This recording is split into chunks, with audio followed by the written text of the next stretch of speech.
Kaba has now been assigned with the task of helping Caulifla tap into her hidden potential and teaching her the ways on how to become a Super Saiyan, while all along Kale, the quiet, shy, and timid female Saiyan, stands on the side as she watches the powers be revealed before her very eyes, all while Majin Buu has fallen asleep, with Universe 7 having to scramble for new members as Goku looks to replace Majin Buu for the upcoming Tournament of Power. What's going on, Dragon Ball fans? Welcome to my Dragon Ball Super episode 92 breakdown review entitled Emergency and Deployment, the incomplete 10 members, leading into Dragon Ball Super episode 93 in what will be a very special episode, considering that Kale is going to be tapping into her hidden powers alongside seeing Goku visit Frieza and trying to get him to join the team. But a quick plug before we begin: if you guys are fans of Dragon Ball, be sure to subscribe to the channel for more news, information, updates, and reviews alongside discussions and theories onto the channel, where I provide daily Dragon Ball content on here. And make sure when you guys subscribe, be sure to go on ahead and click that bell icon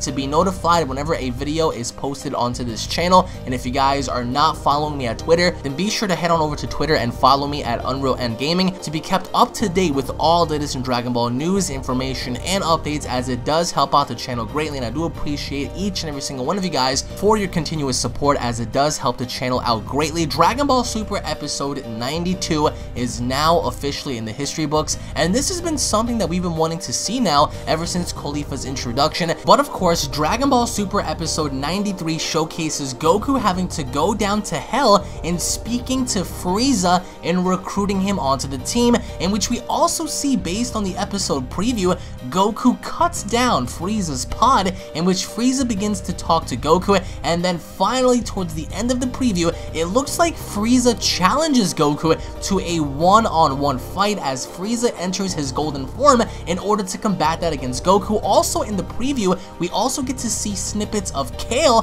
having to tap into her berserker-like power, similar to the legendary Super Saiyan Broly. So next week's episode is definitely going to fit the mold in having to seal the final moments before entering the Tournament of Power, as Goku's going to be seeking out to talk to Frieza, and Kaba and Caulifla having to tap into Kale's true potential in unleashing her legendary powers. And with that, I want to point out that Frieza, when he saw Goku down in hell, he was very upset based on the preview, but if you look closely, once Goku cut him down, it looks like Frieza actually welcomed Goku in the fact that they could actually have a sparring match, in the idea that Goku needs Frieza. So the question is, what is Frieza's motives in even agreeing on joining Team Universe 7? But also you have to ask yourself, based on the episode preview, is Goku gonna spar up against Golden Frieza? Because if that's the case, we don't see Super Saiyan, we don't see Super Saiyan Blue, so is Goku strong enough now, even in his base form, to be comfortable enough with challenging Frieza? And knowing the fact that since Frieza has been confirmed to be in that pod this entire time,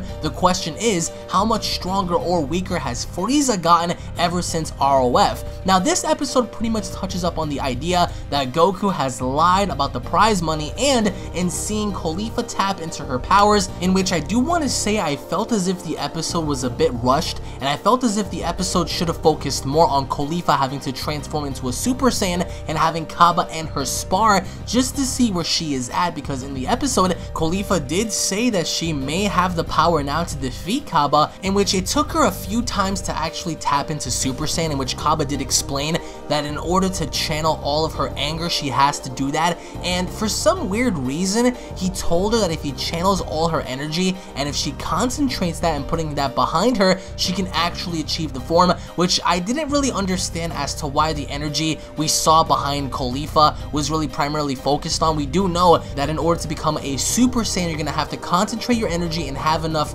anger within you to tap into that, because Super Saiyan comes to response of a need, not a desire. So we saw how she finally transforms the first time, we get a little glimpse, and then finally the second time we see how she transforms, and it felt a bit rushed because I felt as if we could have gotten something more in between Caulifla and Kaba. However, we also get to see how Kale emerges from behind the rocks and how they ask her if she also can be a part of the squad, because Caulifla does agree in joining Kaba for the Universal Tournament. However, she also goes on record by saying if Kale can also enter, then she would fully be a part of this. So of course she's not going to enter without Kale, but of course based on the episode preview, Kale is going to fully tap into the Berserker-like power next week for the first time. So I want to get your thoughts on that, because for me, I feel as if yes, between the three, Kale is going to be the stronger person going into this. However, I still felt as if Kaba and Khalifa should have done some training or sparring just to give an audience a glimpse of how much they can actually do, or at least how much Kaba has improved since the first time we saw him in the Universe 6 battle. And then we get to see Universe 7 having to confront Goku on lying about the prize money, which again, I didn't really have a problem with that, considering the fact that at first Krillin said that he was gonna leave, until Beerus pretty much threatened him very nicely and saying, if you don't compete, I will destroy you, with Krillin having to mainly be upset on the idea that Goku lied, which I didn't really have a problem with. However, the one thing I did have a problem with was Majin Buu. Now, Hercule said in this episode that he literally tried to do everything to wake up Majin Buu, and it just wasn't happening. So how come a few episodes ago when they showcased candy and chocolate and stuff, Majin Buu just so happened to have woken up really fast after that, but now, he's sleeping, he's not waking up, and of course he's fat again. So I was right the entire time, because I knew that Skinny Buu wasn't going to be a thing for long, because during the time of the Dragon Ball Super intro having to be new, I knew right off the bat that Majin Buu was going to go into this as a fat Majin rather than being skinny, and I was actually right. He is fat again, he's not really skinny anymore, which again is very disappointing, because for the first time ever, we actually got to see Majin Buu do some training and having to get better, and then all of a sudden now, he's fat again. So the overall utilization of Majin Buu in this episode, in this entire arc, has been trash. The only time we ever got to see him at his best was against Basil, and that was it. And maybe when Goku sparred against Buu momentarily, but aside from that, Majin Buu has been utilized terribly. But of course, in replacement to that, we're gonna have Frieza. But the episode in general, I felt as if was rushed. If you look at the overall scaling, it's pretty obvious that they're gonna be setting up Kale to be the strongest one among the three Saiyans, Kaba, Khalifa, and Kale. And also, another thing that I pretty much did not like about this episode is quote-unquote having to see Master Roshi train, because Roshi, having to be typical Roshi, he isn't doing anything to pretty much benefit the team other than stalking Puar. So these are the final moments of the universes having to gather up together, the universes having to have some time for themselves until this actual tournament begins. And I felt as if for the most part they could have done some things differently in showcasing different people having to spar and train and having to showcase different character developments for certain characters. So far, even looking at someone like Toppo, for example, he reminds me so much of your typical comic book character, your comic book hero, and his entire squad having to resemble that of the Justice League. And he did say, Toppo did say, that some of the other troopers are gonna have to stay behind just to protect the universe while they're gone, which I thought was pretty cool to know, because that just goes to show that universe number 11 just has so many people that's on the Pride Trooper team, and the fact that Toppo's gonna gather up 10 and having to set everyone else up and trying to protect the universe while they're away. But I think for the most part, having to look at next week's episode, that is going to be one of the most exciting episodes for Dragon Ball in a very long time. Of course, we got Gohan versus Goku, but this is Frieza. This is an enemy of thy enemy, and now he's going to be coming back once again. But the question is Frieza going to spar with Goku? Are they going to have some type of engagement? And with Goku having to go down there in hell, what does Goku need to do in order to persuade Frieza in joining the team? Because as of right now, one can only assume that Frieza is going to want either life or immortality. But even with that, next week's episode is going to be jam-packed with seeing Kale having to train, with seeing Kale having to evolve as a character and having her powers be harnessed onto the surface. But go on ahead and post your comments down below, guys. What did you guys think about this episode? For me, I am most excited for Frieza. I am most excited to see what Kale can do.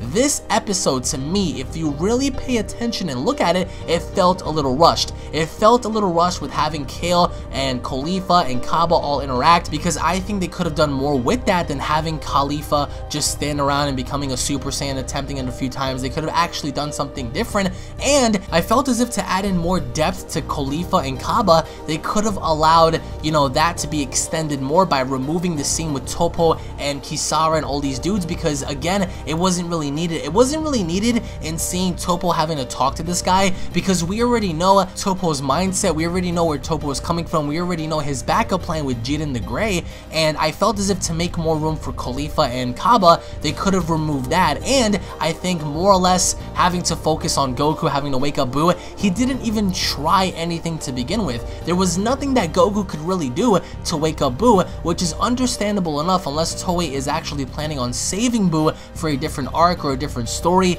then that'll only be justified. But as of right now, the only thing that was primarily focused on in this episode mainly was seeing Khalifa transform into a Super Saiyan. So post your comments down below, guys. What did you guys think about this episode? Did you guys enjoy it? Did you guys hate it? What are your overall thoughts on Frieza? What are your overall thoughts on Goku having to go up against Frieza? What do you guys believe Frieza wants in return, since Goku's gonna go off and pay him a visit? Is it gonna be life? Is it going to be something else? Post your comments down below, guys. Thank you all for watching. If you guys are Dragon Ball fans, don't forget to subscribe for more news, information, and updates. If you guys cannot wait for Dragon Ball Super episode 93, go on ahead and punch that like button down below, guys. Tune back in for more. For me, I cannot wait for this, because nobody ever assumed or thought that at the beginning of this arc anyone would ever see Frieza ever again, and now the time has come where Lord Frieza is going to be back once again. So comment down below, guys, what are your overall expectations? Tune back in for more, and I'll be seeing you all down in the comment section below. Have a great night, guys.